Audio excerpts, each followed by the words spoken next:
వేయించుకోవాలి. శనగపప్పు వేయించుకోవాలి దూరగా వేయించుకొని ఇట్లా కలిపి పట్టించుకొని పిసికిన పిండిది నేను పట్టించిన పిసికిన అంతా బాగా బాగా మెత్తగా ఉండద్దు, బాగా గట్టిగా ఉండద్దు, నార్మల్గా ఉండాలి. ఇగో మా ఆయన పోతాడు మురుకులు. ఇగో ఈ ఉల్వలు అయితే నేను ఆ రోజు ఏంపాలని చెప్పుడు మర్చిపోయినా, క్షమించండి.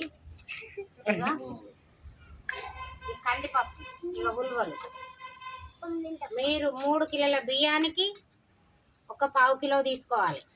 ఉల్వలు కిలో శనగపప్పు బరాబర్ సరిపోతుంది. మంచిగా వస్తాయి మురుకులు. ఇక మా ఆయన పోతాడు. మంచిది, బాలంతలకు కూడా మంచిదే, పిల్లలకు, చిన్న పిల్లలకు కానీ మంచిగా ఉంటుంది. పండుగ ఖర్చులు మా పిల్లలు చేస్తన్న. ఇగో మా మన్మడు, మా మన్మరాలు, నా బిడ్డ పిల్లలు.